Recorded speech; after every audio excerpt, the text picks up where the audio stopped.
Para finalizar, vamos a ver dos últimas herramientas de análisis financiero. Una de ellas es el valor actual neto, o también conocido como VAN por sus siglas, que lo que representa es el valor que aporta un proyecto a una empresa, ¿no? Este valor resulta de la diferencia entre el valor presente de todos los flujos futuros que va a generar este proyecto que estemos analizando o inversión y el desembolso de la inversión inicial. Es decir, para un proyecto tradicional yo voy al momento cero a aportar una inversión y luego en un futuro se espera que esa inversión va a generar distintos ingresos o flujos de fondo, también conocidos en diferentes momentos en el tiempo. Entonces, lo que hacemos con este valor actual neto es comparar ese valor presente de todos estos ingresos futuros con la inversión inicial. Y esperamos, por supuesto, que el valor presente de todos estos ingresos futuros sea superior a la inversión que nosotros hicimos en el momento cero o en el momento de hoy. En estos casos, cuando los flujos de fondos sean superiores, el valor actual neto va a arrojar un número positivo. Todos estos ingresos entonces futuros, yo los voy a tener que descontar a una tasa. Ahora, la tasa a la cual la voy a descontar se la va a llamar como costo de oportunidad del capital. Bueno, gráficamente en lo que es la fórmula podemos ver que entonces el valor actual neto o VAN va a ser igual a un flujo de fondo inicial, que sería la inversión inicial que pusimos para este proyecto, empresa o inversión, más el flujo de fondos del momento 1, del momento 2, 3, hasta la n, sobre 1 más k a la n, ¿no? En el caso del 1 sería 1 más k elevado a la 1, 1 más k a la 2 para el flujo de fondo 2 y así sucesivamente. Entonces con este 1 sobre k lo que hacemos es el factor de actualización, lo traemos al momento 0 a cada uno de esos flujos. Entonces de esta suma vamos a obtener el valor actual neto. Entonces, conceptualmente este valor actual neto, ¿qué nos va a decir? Nos va a estar representando el valor absoluto de riqueza que agrega este proyecto de inversión a nuestra empresa. Es decir, cuánto nos aporta. Y siempre y cuando ese aporte sea positivo, va a querer decir que nos va a convenir llevar a cabo el proyecto. Entonces, en los casos en que el VAN sea negativo, nos va a estar diciendo que el proyecto o inversión que estemos analizando no va a aportar riqueza, sino que todo lo contrario, le va a aportar pérdidas a nuestra empresa. Entonces, los flujos de fondos futuros van a ser descontados, como dijimos, a este costo de oportunidad que es la tasa K. ¿Y cómo sabemos qué tasa tenemos que utilizar, qué número poner como tasa de costo de oportunidad? Va a ser la tasa que nos indique el mínimo rendimiento que le vamos a exigir a esa inversión. Es decir, es el rendimiento que debería tener alguna inversión de un riesgo comparable. Por ejemplo, si nosotros estamos analizando un título de deuda de una empresa, un bono corporativo sería, tenemos que actualizar a una tasa K o costo de oportunidad, que sea también el que le exigiríamos a un bono de una inversión de un riesgo similar. Y para esto tenemos que analizar una empresa que también tenga el mismo perfil de la empresa en cuestión para equiparar ambos riesgos. De esta forma podemos saber qué tipo de, qué tasa podemos utilizar como costo de oportunidad. Veamos entonces un ejemplo numérico de cómo calcular un VAN para un caso. Tenemos en este ejemplo una empresa que está analizando de realizar un proyecto que requiere una inversión de 1.000 pesos. Este proyecto se espera que traiga un flujo de fondo de 500 pesos en los primeros 2 años y de 800 al final de su vida. El proyecto va a ser de 3 años entonces. Bueno, se asume, acá ya tenemos como dato, una tasa de costo de oportunidad de 10%. Y tenemos que calcular el VAN. Entonces el VAN iba a ser la diferencia que hay entre la inversión inicial y los flujos de fondos descontados.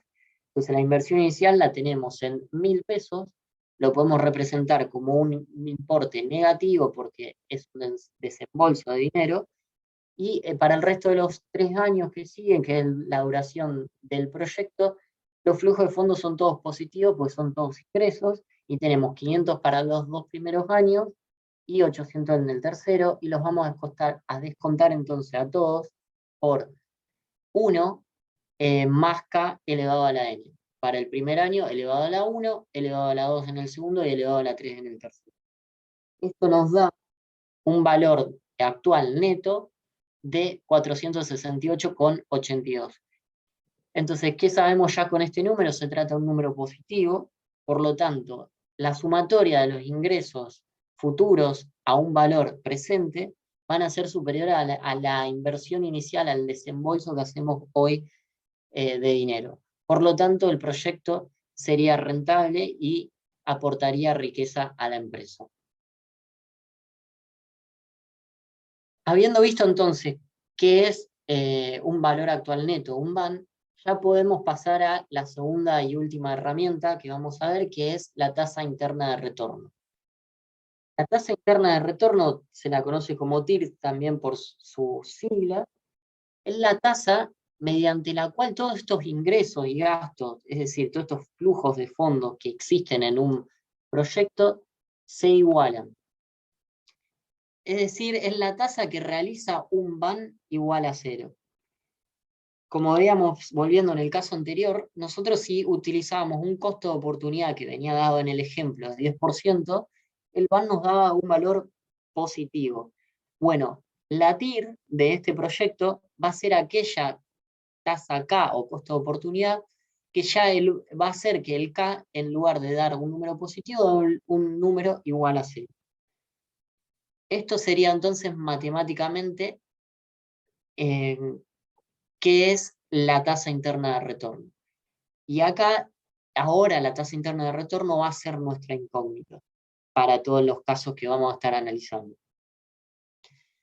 La inversión inicial se realizaría en caso de que la TIR eh, encontrada sea superior a la rentabilidad mínima esperada por el empresario. Esto sería la premisa de cuándo vamos a llevar a cabo entonces un proyecto de acuerdo a la tasa interna de retorno.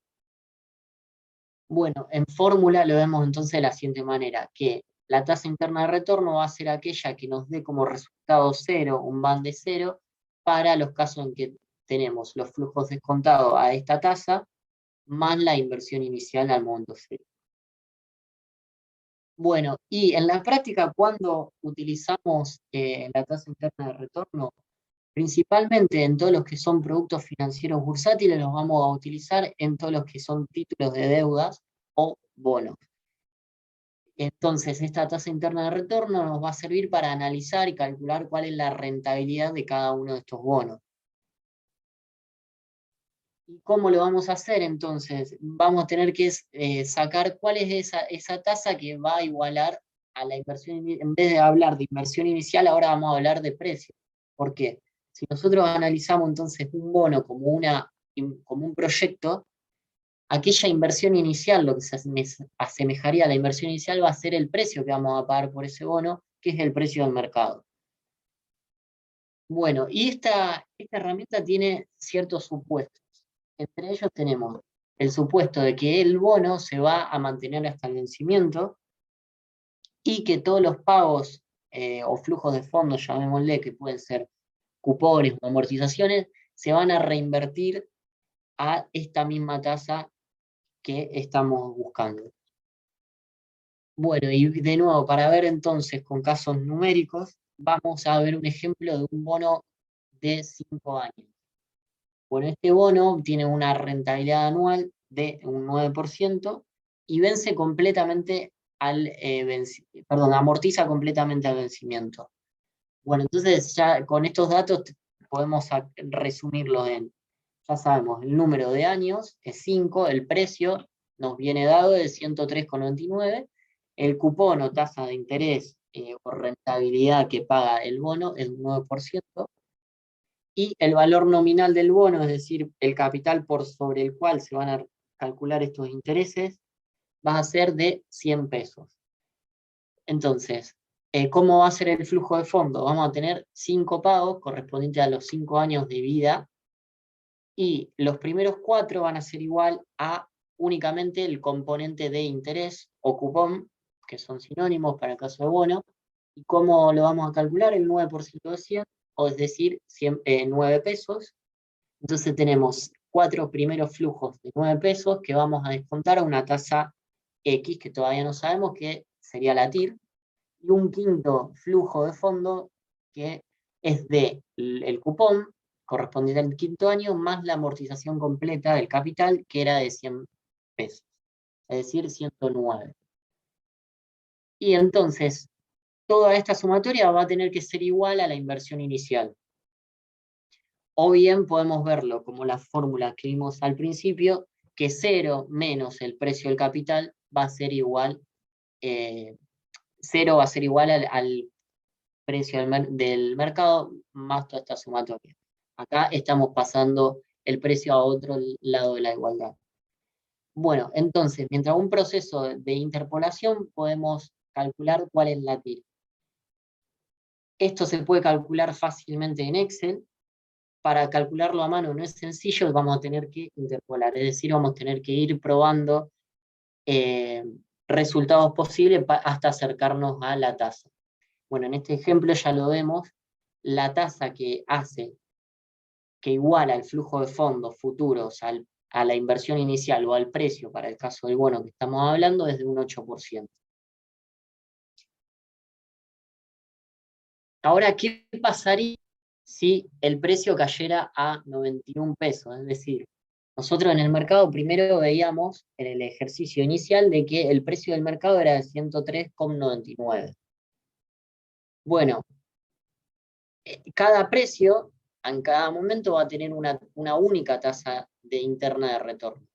Ahora, si la consigna hubiese sido distinta y el bono hubiese estado a 91 pesos en lugar de 103, la tasa interna de retorno sería otro número. Entonces, en este caso, como bien podemos observar, la tasa interna de retorno sería superior. ¿Y por qué, más allá de la parte, por qué esto ocurre? Y es sencillo, porque nosotros, si queremos analizar sin pensar en números, en cálculos, podemos ya darnos cuenta que ante una misma situación íbamos a pagar una inversión de 103,99 pesos. Y en la alternativa 2 íbamos a estar pagando 91 pesos. Y todo inversor va a querer pagar poco para recibir lo mismo, ¿no? Un mismo bono que va a pagar lo mismo.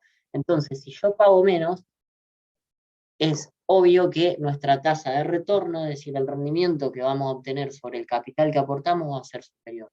Entonces ya sabemos que calculamos bien, en principio, la tasa interna de retorno en este segundo caso, dándonos cuenta que es superior a la que obtuvimos en el primer punto, que era de 8, y ahora pasa a ser de 11,1%. Esta herramienta es muy útil de nuevo para analizar bonos, porque nos va a estar diciendo, según el momento en que estamos analizando, cuál es el rendimiento que obtendríamos en ese bono bajo los supuestos que veíamos anteriormente. Bueno, y podemos ver entonces en el gráfico cómo se relaciona el precio con el rendimiento. Es decir, ante un mayor precio, vamos a tener una tasa interna de retorno menor.